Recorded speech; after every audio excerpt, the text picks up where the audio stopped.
إن الحمد لله نحمده ونستعينه ونستغفره ونعوذ بالله من شرور أنفسنا ومن سيئات أعمالنا من يهده الله فلا مضل له ومن يضلل فلا هادي له وأشهد أن لا إله إلا الله وحده لا شريك له وأشهد أن محمدا عبده ورسوله يا أيها الذين آمنوا اتقوا الله حق تقاته ولا تموتن إلا وأنتم مسلمون يا أيها الناس اتقوا ربكم الذي خلقكم من نفس واحدة وخلق منها زوجها وبث منهما رجالا كثيرا ونساء واتقوا الله الذي تساءلون به والأرحام إن الله كان عليكم رقيبا يا أيها الذين آمنوا اتقوا الله وقولوا قولا سديدا يصلح لكم أعمالكم ويغفر لكم ذنوبكم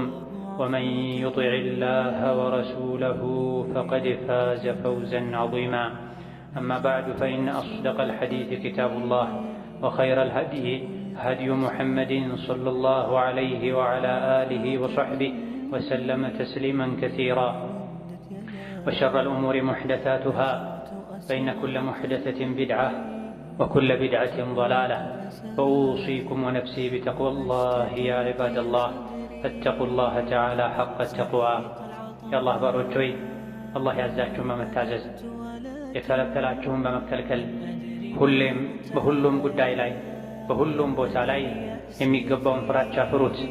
ለአኺራችሁ ስንቅ ያዙ። ከስንቆች ሁሉ በላጭ አላህን ተባረከ ወተዓላ መፍራት እንደሆነ ወቁ።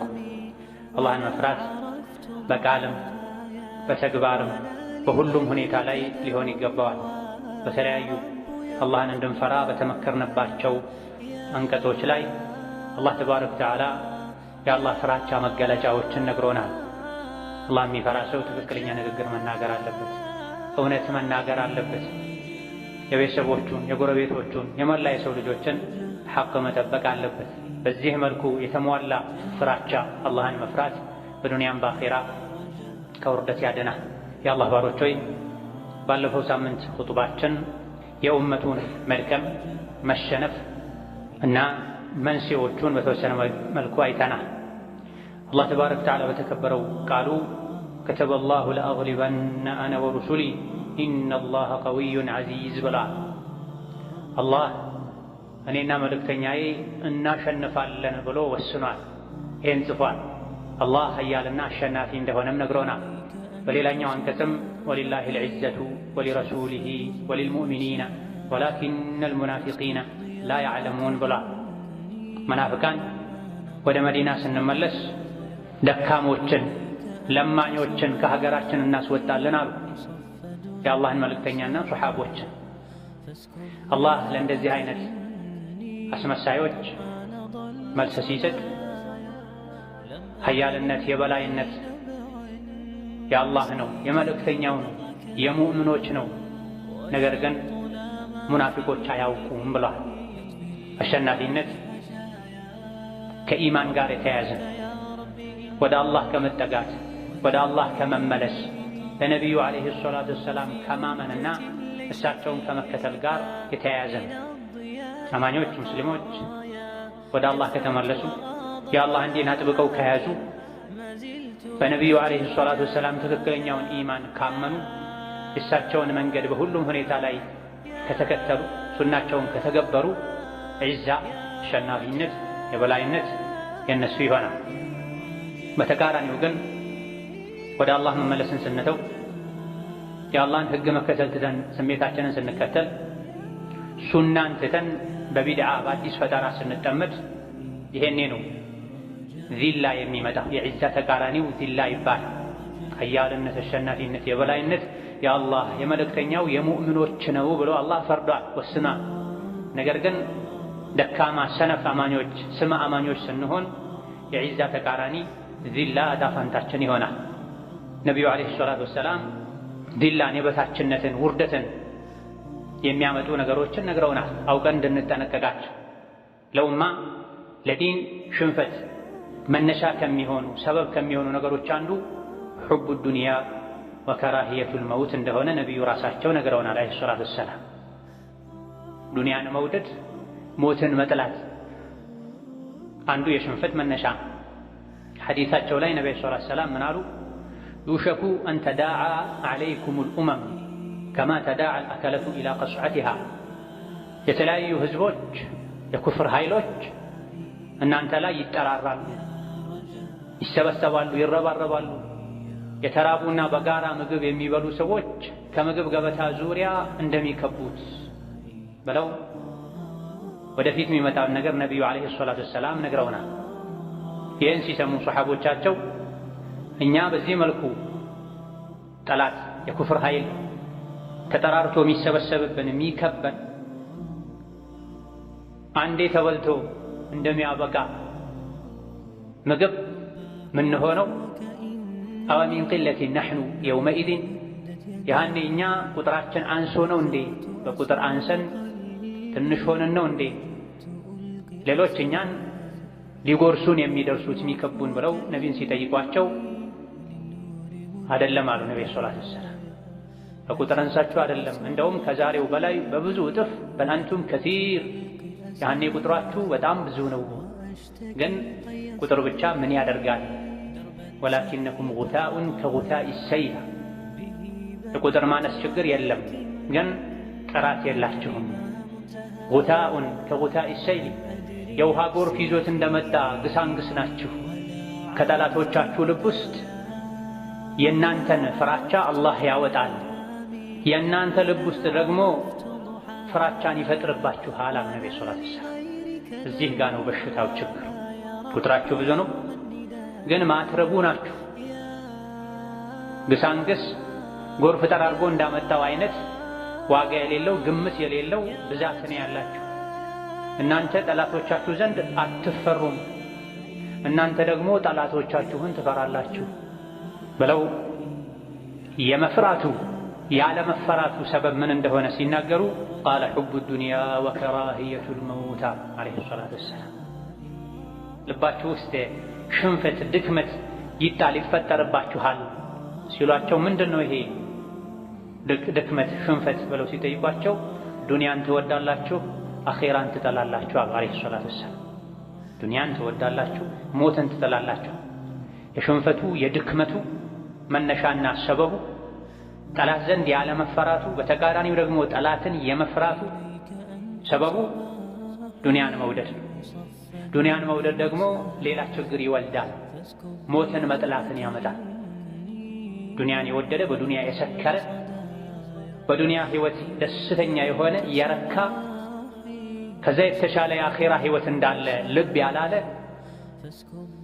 ከተመቸው ከተስተካከለለት የዱንያ ህይወቱ ያደናቅፈኛል፣ የሞቀ ህይወቴን ያቀዘቅዝብኛል የሚልን ነገር ሁሉ ይተዋል። ዲኑን እንኳ ቢጎዳበት ለዱንያ መጓጓት መስገብገብ ዲንን ያደክማል፣ ሽንፈትን ያመጣል። ዱንያ የሚለው ጥሬ የሚቆጠር ገንዘብ ብቻ አይደለም የሚመለከተው። ዋናው እሱ ቢሆንም የሰዎች ዱንያ ብዙ ነው አይነቱ። ዱንያው ስልጣኑ የሆነ ሰው አለ። ዱንያው እውቅናና ሰው ዘንድ መከበሩ የሆነ ሰው አለ። የተለያዩ ሰዎች የሚሳሱላቸው የሚጓጉላቸው ነገሮች ሁሉ ዱንያ ይባላል።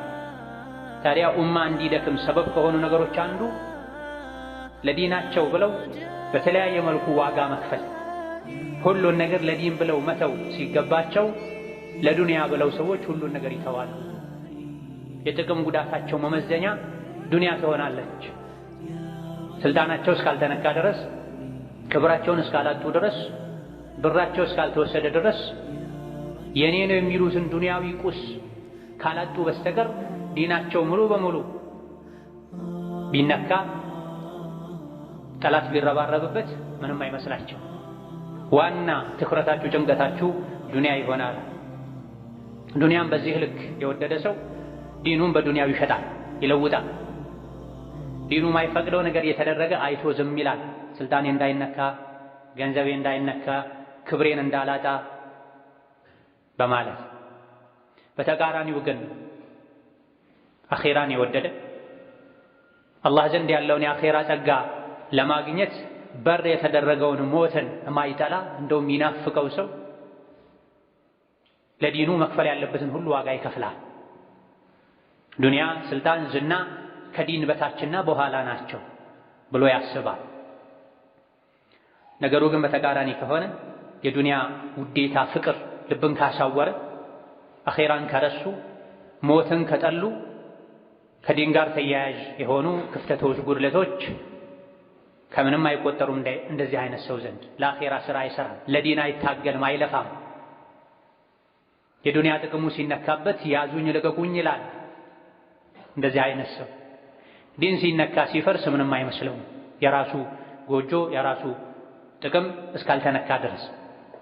ሊዛ ነብዩ ሰለላሁ ዐለይሂ ወሰለም የኡመቱን ሁኔታ ሰዎች ክብ ሰርተው የተራቡ ሰዎች በሚመገቡት ምግብ መስለዋል።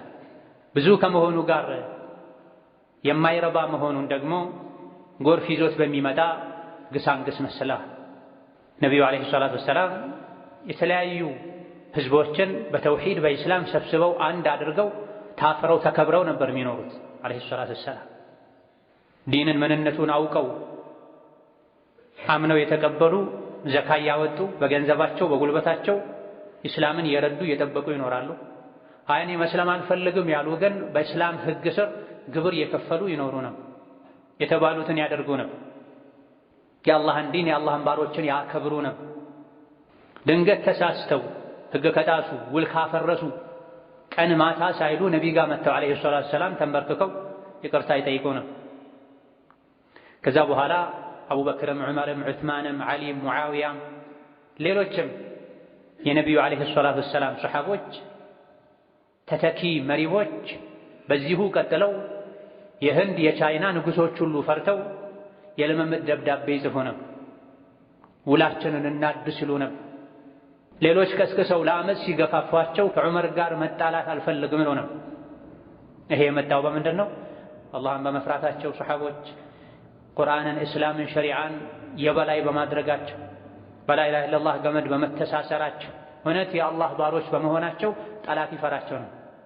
ከጊዜ በኋላ ግን ሰዎች ቁርአንን ወደ ኋላ ትተው ስሜታቸውን ከፊት አድርገው አኼራን ረስተው ትተው ቸላ ብለው ቀን ከሌሊት የሚጨነቁት ለዱንያ ሲሆን የሚዋደዱት የሚጣሉት በዱንያ ሲሆን የሚያስተሳስራቸው ዱንያዊ ቁስ ሲሆን ነገሩ ተቃራኒ ሆነዋል። የጠላት መጫወቻ ሆነዋል። የሸር የኩፍር ኃይሎች ተጠራርተው ሊበሏቸው ደርሰዋል። የተራበ ሰው ምግብን እንደሚበላው፣ የተራበ ሰው ከምግብ ኋላ እንደሚከበው ኢስላምን ሙስሊምን ለመጉዳት ለማጥፋት ቀን ከሌሊት ይረባረባል። ኡማው ቁጥሩ ብዙ ከመሆኑ ጋር ነገር ግን ጀግንነት፣ ጥንካሬ፣ ኢማን፣ ተውሂድ ስለሌለ ወደ ዱንያ ወደ ምድር የመጡበትን ዓላማ መዘንጋት ስላለ ጠላት ከቦ የተራበ ሰው አንዴ እንደሚጎርሰው ምግብ ያክል ባንዴ ማጥፋት እንደፈለገ ማድረግ መበተን የሚደፍርበት ያክል ደካሞች ናቸው፣ እንደ ሰይል ናቸው፣ እንደ ጉታ ናቸው። ጎርፍ ጠራርጎ ይዞት እንደመጣ አቅጣጫ የሌለው ግሳንግስ ናቸው ብላ ይህ የድክመት የሽንፈት አንድ ምልክት ነው። መነሻው ዱንያን መውደድ ሞትን መጥላት ነው። ዋና ሀገራችን የሙእምን ሀገሩ ዱንያ አይደለም አኼራ ነው። በሸይጣን ተማርኮ ነው የሰው ልጅ ወደ ዱንያ የመጣው። ነገ ወደ ዋና ቋሚ ሀገሩ መመለሱ አይቀርም። ወደ ዋና ቋሚ ሀገሩ ሞቶ ሲመለስ የሰው ልጅ አኼራ ላይ የሚከብረው እዚህ ዱንያ ላይ ዲንን ካከበረ ነው፣ ለዲን ከኖረ ነው፣ ለዲን ከለፋ ከደከመ ነው። ዋና ግንባር ቀደም ጉዳዩን ትኩረቱን ዲን ካደረገ ነው። የግላችን ዲን የሚጠበቀው የሚጠነክረው የጋራ ኢስላም የኡማ ጉዳይ ሲጠነክር ነው። ለዱንያ በምንጨነቀው ልክ ሁላችንም ለአኼራ ለዲን ብንጨነቅ ብዙ ችግሮች በተቀረፉ ነው። ነቢዩ ዓለይሂ ሰላቱ ወሰላም የሰጡንን መመሪያ ቁርአንን፣ ሐዲትን ከፊት አድርገን አላህ ተባረከ ወተዓላ ተያያዙ ባለን ገመድ ላይ በላ ኢላሃ ኢለላህ ገመድ ላይ ተያይዘን አስቀድሙ ያለንን አኼራን አስቀድመን የኖርን እንደሆነ አላህ ተባረከ ወተዓላ ድሉን የኡማው ዕጣ ፈንታ ያደርጋል። በተቃራኒው ግን ጭንቃችን ዱንያ ብቻ ከሆነ አኼራን ከረሳን ሞትን ከጠላን ከአኼራ በፊት እዚሁ ዱንያ ላይ መዋረድ ይመጣል። የአኼራ ውርደት ደግሞ የከፋ ነው። ሰው የአላህ ባሪያ ሊሆን ይገባዋል እንጂ የስሜቱ የዱንያ ባሪያ ሊሆን አይገባውም። ለራስ ለስሜት ከአላህ ውጪ ላለ አካል ባሪያ መሆን ውርደት ነው። ለብቸኛው አላህ ባሪያ መሆን ደግሞ ክብር ነው በዱንያም በአኼራ። ዱንያን ትወዳላችሁ ሞትን ትጠላላችሁ ያሉት ነብዩ ሰለላሁ ዐለይሂ ወሰለም ያኔ ለነበሩ ሰሐቦች ሳይሆን ወደፊት የሚመጣውን ሁኔታ እየተናገሩ ነው። ያኔ የነበሩ ሰሐቦች አንዳንዶቹ ሞተው ጀናዛቸው ሲታጠብ ከቀስት ከጦር ከሰይፍ ጥቃት ያልደረሰበት ቦታ አይገኝም ነበር። ፊ ሰቢልላህ ባዶ ደረታቸውን ያለ መከላከያ ያለ ጦር ልብስ ይተፋሉ። ሞተው አኼራ ከሄዱ በኋላ እንኳ አላህ ምን ትፈልጋለህ ምን ልሸልምህ ሲላቸው ለዲን በመሰዋታቸው ድጋሚ ወደ ዱንያ ተመልሼ እንደገና ፊ ሰቢልላህ ለዲን የታገልኩ መሞት ነው የምፈልገው የሚሉ ጀግኖች ነበሩ። በሰርጋቸው ዕለት ፊ ሰቢልላህ ጥሪ ሲደረግ ትተው የሚወጡ ሰዎች ነበሩ። ሁለት እጆቻቸው ተቆርጠው ባንዲራን በአንገታቸውና በቀረ ትከሻቸው ይዘው የሚዋጉ ሰዎች ነበሩ። ለዛ ነው አላህ ተባረከ ወተዓላ የበላይ ያደረጋቸው እንዲፈሩ እንዲከበሩ ያደረጋቸው። ከጊዜ በኋላ ግን ነገሩ ተገልብጠው ይሄ ሁሉ አይነት ትግል የሚደረገው ለዱንያ ነው። ለዲን ይህ ነው የሚባል በጋራ በቋሚነት የሚሰራ የለም። አንዱ ይሰራል አንዱ ያፈርሳል። እርስ በርስ መባላት ነው። ሐያ ዐለ ሶላህ ሐያ ዐለል ፈላህ እንኳ ሲባል ለሶላት ያዘገሙ እግር የጎተቱ መሃል ላይ የተጫወቱ በስልክ የተጠመዱ መምጣት ነው። አልፎ ተርፎ ሶላት ውስጥ ሆኖ ስልክ አንስቶ የሚያወራ ሰው ሁሉ ያለበት ዘመን ላይ ደርሰናል። ለአላህ የምትሰጥ 10 ደቂቃ ናት ሶላት ላይ። በዛች መሃል እንኳ የዱንያ ጉዳይ ሆኖ ስልክ ሲደወል አንስቶ በጅህልናም ይሁን በድርቅና በግልጽ ቋንቋም ይሁን በሌላ መልኩ ሶላት ላይ ነኝ የሚል መልእክት አስተላልፎ የሚዘጋ ሰው አለ። ሐጅ የጀመረውን የሥራ ጉዳይ ገጠመኝ ብሎ አቋርጦ የሚመጣ ሰው አለ። እንደዚህ አይነት ግሳንግስ ህዝብ የበዛበት ዘመን ላይ ደርሰን ነው ያለቃቀሰን ያለው። ከላ በል ቱሒቡነ አልዓጅላ ወተደሩነ አልአኺራ ብሎ አላህ ግጁን ነግሮናል። እናንተ ዱንያን ትወዳላችሁ አኺራን ዲንን ትተዋላችሁ ብሎናል። አላህን ስለተውነው ዲኑን ስለተውነው ነው አላህ የተወን ቸላ ያለን። أقول قولي هذا وأستغفر الله لي ولكم ولسائر المسلمين من كل ذنب وخطيئة فاستغفروه إنه هو الغفور الرحيم والبر الكريم. الحمد لله على إحسانه والشكر له على توفيقه وامتنانه وأشهد أن لا إله إلا الله وحده لا شريك له تعظيما لشأنه وأشهد أن محمدا عبده ورسوله الداعي إلى رضوانه صلى الله عليه وعلى آله وأصحابه وإخوانه وسلم تسليما كثيرا. أما بعد الله تبارك وتعالى أزاني هونو روح يهونو نبي لكلنا እናት ለልጆቿ ከምታስበው ከምትጨነቀው በላይ ለኡመታቸው ይጨነቃሉ ይሳሳሉ። ለዚህም ችግሩንም መድኃኒቱን መፍትሄውንም ነግረውናል። ሰሐቦቻቸውን መክረዋል፣ ምክሩን አስተላልፉ ብለዋል። በስተመጨረሻ የነበረውን የሚያምር ጥንካሬ፣ ስብስብ፣ አንድነት አይተው ይህ ከጊዜ በኋላ እንደሚበላሽ የሚያበላሸውም ደግሞ ምን እንደሆነ ጭምር ተናግረዋል አለይሂ ሰላቱ ወሰላም። እንደው ይሄ አይነቱ ዘመን ከደረሰ እኔ ላይ ምን ላድርግ ብለው ሰሐቦቻቸው ጠይቀው መልስ ሰጥተዋል። ችግሩም መፍትሄውም በሽታውም መድኃኒቱም ኢስላም ውስጥ አለ፣ ቁርአን ውስጥ አለ፣ ሐዲስ ውስጥ አለ። ነገር ግን ሙስሊም ነኝ የምንል ሰዎች ከቁርአንና ከሐዲስ ስንርቅ ችግሩ እየባሰ እየከፋ ይሄዳል። በሽታው እየጠነከረ እየተባባሰ ይሄዳል። ልጅ ከእናቱ ሲርቅ የባሰ አደጋ ውስጥ እንደሚገባው እኛም ከሸሪዓ ስንርቅ ነው፣ ከሱና ስንርቅ ነው፣ ከቁርአን ሐዲስ ስንርቅ ነው አደጋው እየተባባሰ እየከፋ የሚሄድ። ሕፃን ፈጥኖ ወደ እናቱ ከተመለሰ ከአደጋ እንደሚድነው ሁሉ የነቢዩ ዓለይሂ ሰላቱ ወሰላም ኡመት ነኝ የሚሉ ሰዎችም ፈጥነው ወደ ሱናቸው ወደ ዲናቸው ከተመለሱ መውጫ መንገድን ከቁርአን ከሐዲስ ከፈለጉ ከጠየቁ በቀላሉ መዳን ይቻላል። አላህ ተባረከ ወተዓላ ዲኑን የበላይ እንደሚያደርግ ሱና መልእክተኛው አሸናፊ እንደሆኑ ነግሮናል። ነገር ግን ይሄ ኡማው ወደ ዲን በመመለስ ሐቅን በመከተል የተገደበ ነው። የረሱልን ሰለላሁ ዐለይሂ ወሰለም መመሪያ እስከታሰን ድረስ ቁርአን ሐዲስን ቸላ እስካለን ድረስ በስሜት እስከተጓዘንና እርስ በርስ እስከተባላን ድረስ ሽንፈቱ እየባሰ ይሄዳል። ቀደም ሲል በተገለጸው ሐዲስ ላይ ነቢዩ ዐለይሂ ሰላቱ ወሰላም ወደፊት የሚመጣን ችግር፣ የጠላትን መረባረብ ሲያስጠነቅቁ ሲናገሩ እኛ ቁጥራችን አንሶ ነው እንዴ ብለው ሲጠይቋቸው ነቢዩ ዓለይሂ ሰላቱ ወሰላም የሰጡት መልስ አይደላችሁም ብዙ ናችሁ፣ ግን ጉታእ ናችሁ ብላ። ጉታእ ማለት ውሃ ጎርፍ ይዞት የሚመጣ ግሳንግስ ማለት። ይሄ ምሳሌ ለምንድን ነው የተደረገው? ውስጡ ላይ የተለያዩ መልእክቶች ስላሉት እንደ ግሳንግስ ናቸው የሚለው በራሱ ብዙ የሽንፈት የድክመት መንስኤዎችን ያመላክታል፣ ይጠቁማል። ይሄ ምሳሌ የተደረገበት ምክንያት ብዙ መልእክቶች ስላሉት ነው። አንደኛው ጉታእ ጎርፍ ይዞት የሚመጣ ግሳንግስ አቅጣጫ የለውም፣ ማንነት የለውም፣ ምንነት የለውም፣ ጽናት የለውም፣ ሕግ የለውም፣ በሕግ አይመራም፣ ግብ የለውም፣ ግብ ለማሳካት አይጥርም። የእርስ በርስ መምታታት፣ መደበላለቅ፣ አቅጣጫን ለማወቅ ይታይበታል። እርስ በርስ የተያያዘ አይደለም። ይልቅ ይዞት የመጣው ጎርፍ ወደ ወሰደው ቦታ ነው የሚሄደው።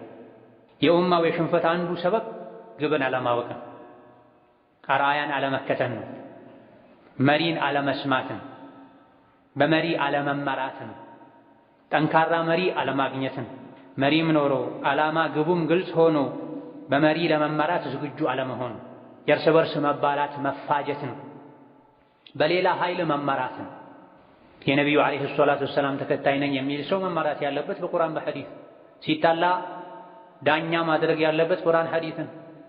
ትክክለኛው ፍርድ ያለው ቁርአን ሐዲስ ውስጥ ነው። ከቁርአን ሐዲስም ርቀን በመሪ ለመመራትም አልበጅ ብለን በተለያዩ ነገሮችም እርስ በርስ ተባልተን ተፋጭተን ሌላ ጣልቃ እንዲገባ እጅ እንዲያስገባ እንዲከፋፍለን እንዲቆራርጠን በር ከፍተን መንገድ አመቻችተን እንዴት ነው ሐቃችን ተነካ ክብራችን ተነካ የምንለው? ግሳንግስ ውሃ ይዞት እንደሚሄደው እኛንም ስሜት ይዞን ከሄደ፣ ዘረኝነት ይዞን ከሄደ፣ የእርስ በርስ ጥላቻ ይዞን ከሄደ፣ አላህን መታዘዝ ትተን ሸይጣንን ከታዘዝን፣ ሸሪዓን መከተል ትተን ስሜትን ከተከተለን ሽንፈቱ የማይቀር ኡማውን ገደል የከተተ ያለው ያባላ ያለው ያዋረደ ያለውን ይሄ ነው። መሪያችን ቁርአን ዑለሞች ሊሆኑ ሲገባ ስሜታችንን መሪ አድርገን ምንነቱ ያልታወቀን ምናልባትም የዲን ግልጽ ጠላት ሆኖ ውስጡ ላይ ጥላቻውን ደብቆ የሚኖርን አካል ጆሮአችን ልባችን ሰጥተን አንዱ የአንዱ ጠላት አንዱ የሌላኛው አጥፊ ተደርጎ እየተሳለልን ያን የተከተለን ባክነናል። ቁርአንን ሐዲስን ሱናን ሸሪዓን በሄድንበት ሁሉ ኮራ ብለን አንገታችንን ቀና አድርገን ከመተግበር ይልቅ ስማቸው አብዱላህ፣ ሙሐመድ፣ ፋጢማ የሆኑ ሰዎች የፈረንጅን ሱና የምዕራባውያንን ሱና መገለጫ ሲያንጸባርቁ ሙስሊም እንደ ሙስሊም መልበስ፣ ሙስሊም እንደ ሙስሊም መናገር ሲገባው ከካፍር ጋር መመሳሰል፣ ምናልባትም በሙስሊምነት ማፈር መደበቅ በሰፊው ይታያል። ከመሆኑም ጋር እስላም ተነካ፣ ዲን ተነካ፣ ሙስሊም ሐቁን ተነፈገ እንላል። ከሽንፈት አንዱ ሰበብ ሱናን ትቶ ሸሪዓን ትቶ ምዕራባውያንን ኩፋርን ከሃዲያንን መከተል ነው፣ ከእነሱ ጋር መመሳሰል። የረሱልን ሰለላሁ ዐለይሂ ወሰለም የመሪያችንን የአርአያችንን ሱና ትተን ዲንን ለማጥፋት የሚሞክሩ ሰዎችን መንገድ እየተከተለን በብዙ ነገር ከነሱ ጋር እየተመሳሰለን ያደረጉትን ሁሉ እያደረገን የሆኑትን ሁሉ እየሆነን የራሳቸው የቆፈሩት ጉድጓድ ውስጥ ገፍተን እንኳ አጥፉን መተንላችኋል ያልናቸው እንዴት ነው መልሰን እስላም ተጎዳ፣ ዲን ተጎዳ፣ ዲን ተነካምና የተለያዩ ነብዩ ሰለላሁ ዐለይሂ ወሰለም የከለከሏቸው ሸይጣን የሚወዳቸው ነገሮችን ማድረግ ይበልጥ ለጠላት ራስን ማመቻቸት ነው። ከሸሪዓ መራቅ፣ ከሱና መራቅ፣ በእስላም በህግጋቱ ማፈር፣ አንገትን መድፋት ለሽንፈት ራስን ማመቻቸት። ኢስላም ኑር ነው፣ ብርሃን፣ ደስታን፣ ኩራት ነው፣ ክብር ነው። እውነተኛ ሙስሊም የሆነ ሰው በኢስላም ህግ ሙሉ በሙሉ ሊኮራ ይገባል። የቻለውን ያክል ሊተገብር ይገባል። የትኛውም ቦታ ላይ ሆኖ እኔ ሙስሊም ነኝ ሊል ይገባል። ኢስላም ያዘውን ነገር ሊያደርግ ይገባል። ሊያፍር፣ ሊሸማቀቅ፣ አንገቱን ሊደፋ፣ ራሱን ዝቅ ሊያደርግ አይገባም። ካደረገ ከማድረግም አልፎ በምርጫው እስላማዊ ማንነት ኖሮት በሄደበት ሁሉ እስላምን ማንጸባረቅ እየቻለ ተቃራኒውን መንገድ የሚከተልና ሌላውን የሚያደምቅ ቤቱን የሚያቀዘቅዝ ከሆነ ለጠላት ራሱን አመቻችቷል፣ ለሽንፈት ራሱ በር ከፍቷል። አፍ ስላለን ምላስ ስላለን ብቻ እስላም ተጎዳ፣ ዲን ተነካ ሳይሆን እኔም ጭምር ነው ያስነካሁት። አለባበሴ ምንድን ነው የሚመስል? አነጋገሬ ምንድን ነው የሚመስል? ልጆቼን የት ነው ማስተምረው? ልጆቼም ምንድነው ማስተምረው ልንል ይገባናል። አላህ ተባረከ ወተዓላ ሁላችንም ወደ ዲናችን የተሟላ መመለስን ይመልሰን። اللهم اعز الاسلام والمسلمين واذل الشرك والمشركين ودمر اعداءك اعداء الدين. اللهم انصر الاسلام والمسلمين في مشارق الارض ومغاربها. اللهم انصر الاسلام والمسلمين في مشارق الارض ومغاربها. اللهم انصر الاسلام والمسلمين في مشارق الارض ومغاربها. ربنا هب لنا من ازواجنا وذرياتنا قرة اعين واجعلنا للمتقين اماما. اللهم اجعلنا هداة مهتدين غير ضالين ولا مضلين. اللهم انا نسالك فعل الخيرات وترك المنكرات وحب المساكين وان تغفر لنا وترحمنا واذا اردت بعبادك فتنة ان تقبضنا اليك غير مفتونين. ربنا اغفر لنا ولوالدينا ولمشايخنا ولجميع المسلمين. اللهم وحد صفوف المسلمين. اللهم وحد صفوف المسلمين واجمع كلمتهم على الحق يا قوي يا متين. ربنا آتنا في الدنيا حسنة وفي الآخرة حسنة وقنا عذاب النار. آمين والحمد لله رب العالمين وصلى الله وسلم وبارك على عبده ورسوله محمد.